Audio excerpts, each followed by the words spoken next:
Welcome, welcome, my friends, mighty companions. Thank you for joining me.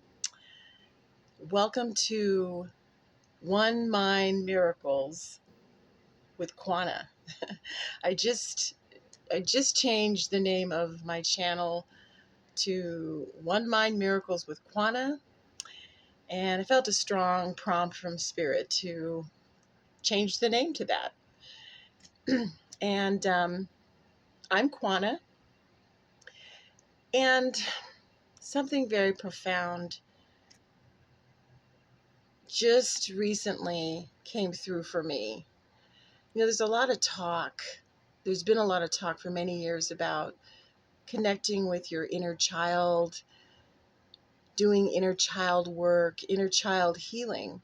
And I really always thought that that was a beautiful thing to do. Wouldn't it be great to really be able to do that, to reach out to your inner child with all the love and the wisdom that you have now. But I never really actually figured out how to do that. I never took enough time or space to really deeply look into that. In fact, I realized recently that I have probably tried to avoid my inner child, little Quana, the various ages. But I was experiencing a lot of memories from my childhood and memories about events or incidences that some of which were a bit traumatic, others that were joyful and loving. But it just seemed to be this hodgepodge, of memories going across my mind from time to time. But I never really took the opportunity to delve into it deeply and find out what it could mean to connect with my inner child. In other words, it was just sort of an abstract idea out there, you know, maybe even a bit new agey or something that a psychologist or something on a psychological level, perhaps. But recently, it came something came through very strong for me to do as an exercise that I felt guided to do internally. And it really has turned out to be this amazing healing experience.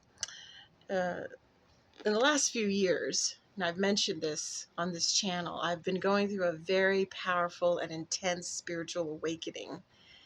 And I'm a student of A Course in Miracles, which is a deep spiritual text that the whole purpose of it is to experience a sense of inner peace consistently and help the mind shift from fearful ideas to loving ideas so we can have experiences of joy and happiness in our lives, regardless of the circumstances. In fact, a miracle mind actually helps to shift circumstances to unfold in a loving way. And we want to be a part of that. I know at least I do.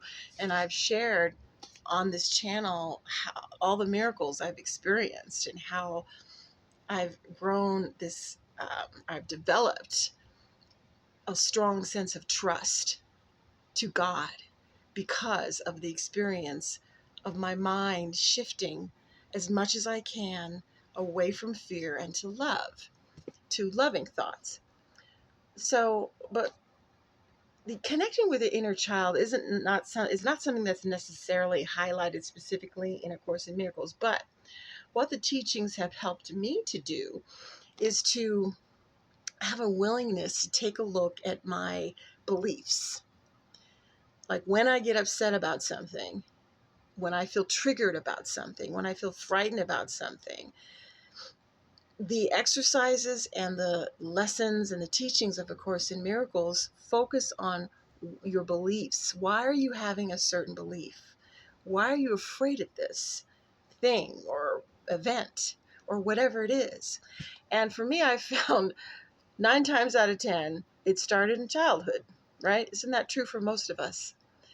So recently, was doing some deep praying and meditating, and it came across to me that I could go back as the Quana I am today and sort of visualize meeting up with my child self in those memories that have seemed to have been captured in my mind.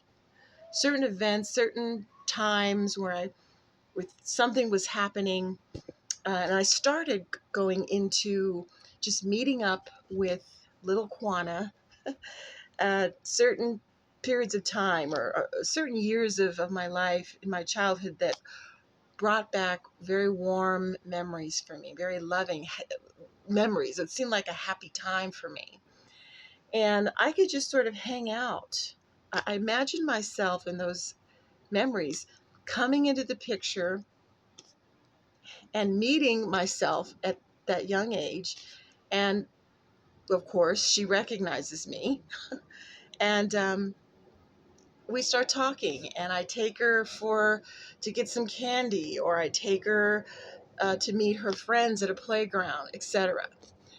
And as I did that with these different scenarios, I felt this warm sense of joining with my inner child. And I felt like those moments, I could keep her there. I could keep her and go back and visit her whenever I wanted to, and that she would be safe, right? Safe. But then, and as beautiful as that was, I realized a sense of sadness came over me.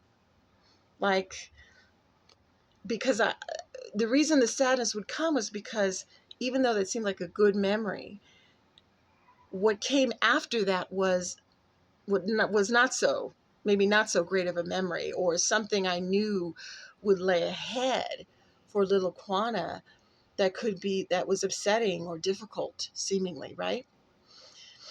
Well, after I did the first exercise a few times, and then I realized that this sadness came over me, like I wish I could go back and protect little Quana from going through these things.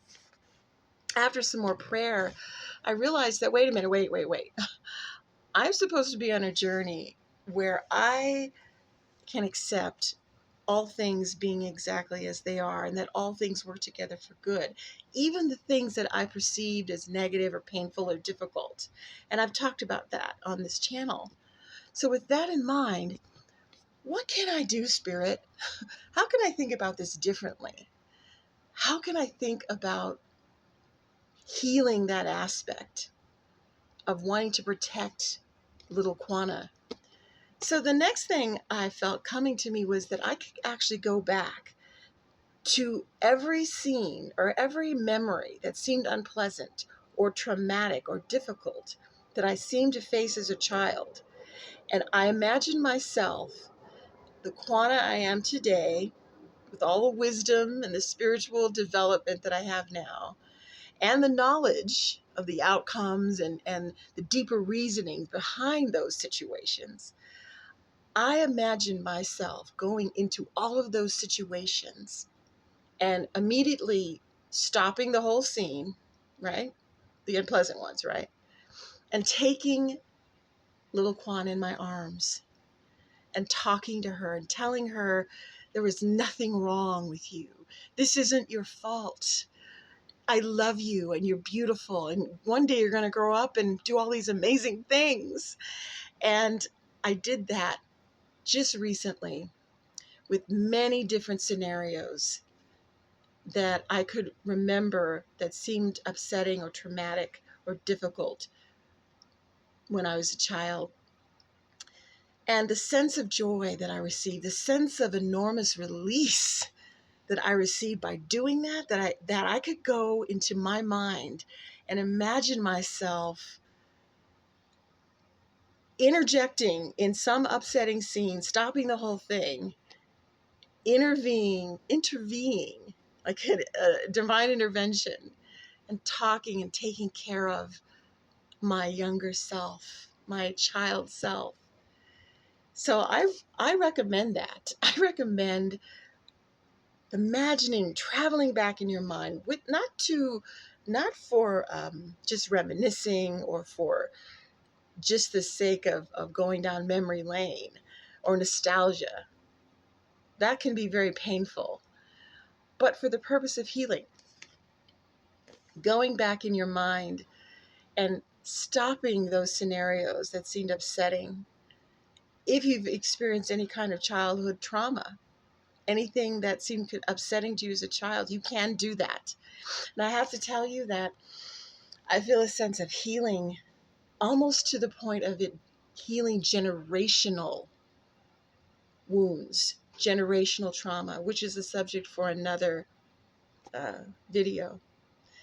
So if you would like to share, if you feel comfortable, I invite you to share in the comments if you have had an experience of trying to connect with your inner child, trying to heal that wound, any wounds you may have experienced, or even going back and playing with your little self, enjoying those memories and keeping knowing that you could always go back and visit your little self. I got to tell you, it's very healing. And if you have anything you want to share about that, I'd love it if you left that in the comments. And if you're new here, it'd be awesome if you click like or subscribe to the channel. And remember, we can go back and heal those wounds, those traumas, just by going within our minds. Many blessings.